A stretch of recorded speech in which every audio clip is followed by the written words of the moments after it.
Olá pessoal, tudo bom? Na tela então a abertura italiana que a gente tanto gosta.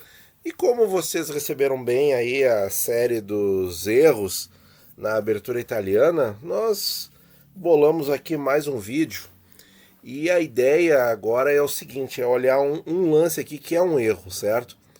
Então, só recapitulando, né? A abertura italiana é 4 e 5, cavalo F3, cavalo C6, bispo C4, bispo C5, C3.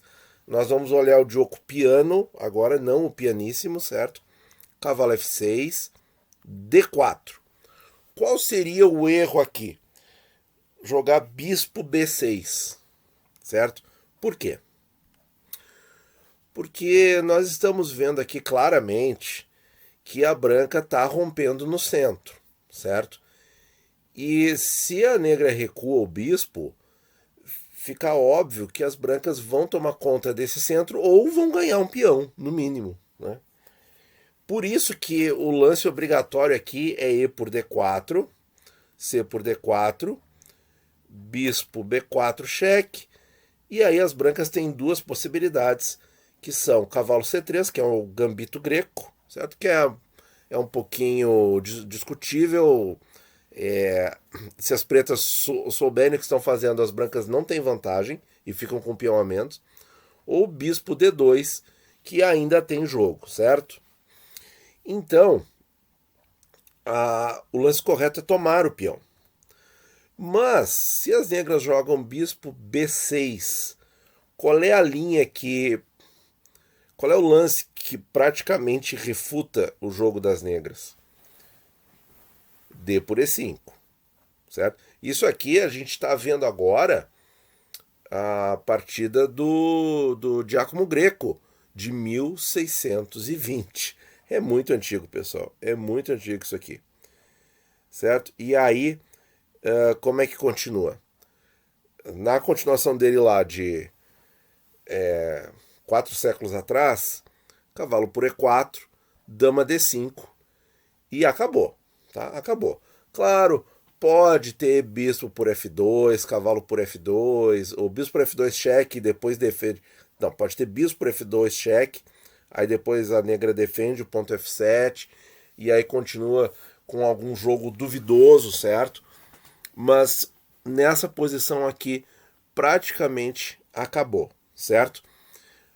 O que que as negras então podem tentar fazer? Tá? Entra numa linha perdedora também. Bispo F6, perdão. Cavalo G4. Ao invés de cavalo por E4, cavalo G4. E aí nós teríamos bispo por F7, rei F7, cavalo G5, rei E8, dama G4, cavalo E5. E aqui, dama G3, as brancas objetivamente têm uma posição vencedora, certo? Mas vai dar um pouquinho de trabalho. Isso é o máximo que as negras podem conseguir nessa variante. Então, bispo B6 é um ponto de interrogação sem sombra de dúvida. E essa sequência que nós mostramos aqui com cavalo E4 e dama D5, ela acontece muito, muito e muito em partidas amistosas, amadoras e de internet. Nós vamos ver algumas partidinhas. A partida aqui em questão é do Macheja, grande mestre 2613 contra Stanislaw Kruker. Não é Krikor, é Kruker, certo? Simultânea de 2004. Macieja é um grande mestre que tem uma partida analisada dele contra o Rafael Leitão, no canal do Rafael Leitão, é um grande mestre muito forte. Então, E4, E5, F3, C6, bispo C4, bispo C5, C3, cavalo C6, D4, bispo B6 interroga, D por E5, cavalo por E4, dama D5, o lance padrão, e aí vamos ver uma tentativa de defesa, dama E7, perdeu peça, perdeu peça. H6, roque, e agora vocês vão ver como as negras não conseguem sair do ataque. Então, primeiro lance agora para as brancas, se você quiser dar uma pausa, tentar ver aí qual é o lance. Muito bem. bispo D3. Por quê? Ameaça de mate. Ameaça de mate.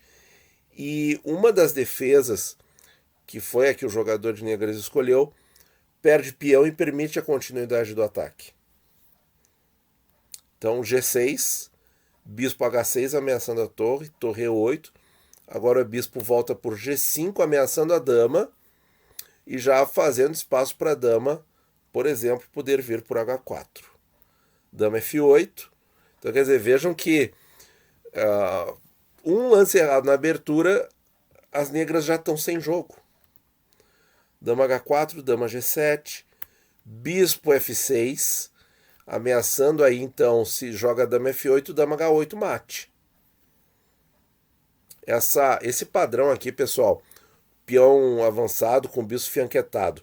Quando o bispo fianquetado sai do roque, é trocado ou fica aqui, sei lá, esse padrão aqui de colocar uma dama ou uma torre em H8 com um bispo dominando a grande diagonal é um padrão tático recorrente, certo? Então, dama H7, veio dama por H7, rei por H7. E agora, qual ideia, pessoal? Qual ideia a gente pode pensar aqui para as brancas? O famoso hook lift, quer dizer, a passagem da torre pelo centro para o flanco rei. Essa ideia aí também acontece muito em posições de ataque. Torre E1. Veio bispo C5, torre E4 e abandonou. Com a mesma ideia, a mesma ideia tática, torre H4 para torre H8 mate. E aqui as negras abandonaram, certo? Então, pessoal, uma ideia bem simples aí, né? Então, depois do bispo B6, as brancas ganham peça e persistem no ataque ao flanco do rei, certo? Esse é o ponto. E aí vejam que o domínio de casas escuras é simplesmente inquestionável. Vamos ver outra partidinha. Bom, essa partida aqui, pessoal, é entre Kate Oswald e Peta Shakespeare. É o campeonato de categoria sub-18 da Austrália em 1995. O que eu quero mostrar com isso, pessoal? É que se isso aqui já aconteceu num campeonato de categoria, em que, em geral, tem treinadores, tem aquela questão toda, um partido oficial, certo? E aí, sub-18 feminino. Quer dizer, são meninas ali que estão em ascensão, que estão investindo no xadrez, certo? Você observa esse tipo de erro na abertura, imagina em partidas amadoras, né? Que é o nosso objetivo, porque nós somos efetivamente amadores de fato do xadrez. E4, E5, voltando aqui. Cavalo F3, cavalo C6, bispo C4, bispo C5, C3, de oco piano, cavalo F6, D4, bispo B6, o nosso errinho aí, D por E5, cavalo por E4. E agora vejam, pessoal, a posição, essa concessão que as negras fazem no centro, ela é tão ruim que mesmo o jogador de brancas aqui, não fazendo o lance correto, que é dama D5, a vantagem posicional é muito grande. Jogou roque, tá? A menina não sabia aqui do dama D5 e não viu na partida também, certo? E aí vocês vão ver que a superioridade posicional das brancas aqui é tão grande que o ganho se dá de maneira bem natural, inclusive. Jogou roque, bispo D3, D5, en passant, E por D6, cavalo D6. Parece que está tudo bem com as negras, né? Rocaram, consolidaram e tal, mas não, a situação não está boa não, porque o flanco rei está completamente vulnerável. Começou o ataque com cavalo G5, já está olhando H7, bispo F5 tentando bloquear a diagonal, veio dama F3, que objetivamente o computador não gosta, o computador prefere, ao invés de dama F3, prefere bispo por F5, cavalo F5, dama F3. Agora sim, dama F3, certo? Bem, a menina jogou antes. Veio bispo por D3, Isso aqui já demonstra um certo pavor, assim, com o bispo naquela diagonal, né? Dama por D3, aí ameaçando H7, torre E8, e aí tinha que ter defendido, né? Tinha que ter defendido com G6, Dama H7, Rei F8. E agora, pessoal, o que falta para Dama H8 ser checkmate? Alguma coisa atacando a casa E7, concorda? Que aí o rei não sai. Vamos prestar atenção nesse tema. Então ela recua o cavalo, vem cavalo C4, que parece um lance muito bonito, mas objetivamente não faz nada na posição branca. Veio bispo G5 e aqui a gente observa o plano da branca, tentando ocupar aqui, atacar a casa E7, e aí ganhou tempo na dama e o bispo está protegido pelo cavalo. Claro que tem F6, né, de maneira muito simples aqui, certo? Mas a gente está vendo uma partida com erros, certo? Para tentar aprender com esses erros. Veio dama D3 e agora a branca joga e termina a partida. E aí, pessoal, fácil de ver, né? Dama H8 mate, olha aí, ó, bloqueio aqui pelas casas escuras e aí permitiu o gavetão, o famoso gavetão. Isso aqui é um gavetão. Então, pessoal, vejam que mesmo numa partida com vários erros dos dois lados, a posição das brancas é muito mais fácil de jogar, né? Quando a gente vê que quando as brancas não aproveitaram o dama D5 aqui, ó. Nesse ponto aqui tem que jogar dama D5. Jogou o roque, mas mesmo assim ficou com uma posição muito melhor.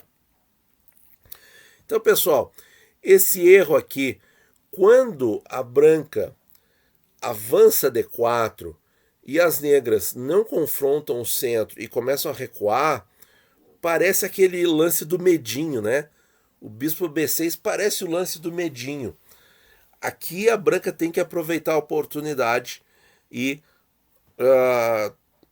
capturar no centro e jogar dama D5 rápido, certo? Espero que tenham gostado do vídeo. Muito obrigado por assistir e até a próxima.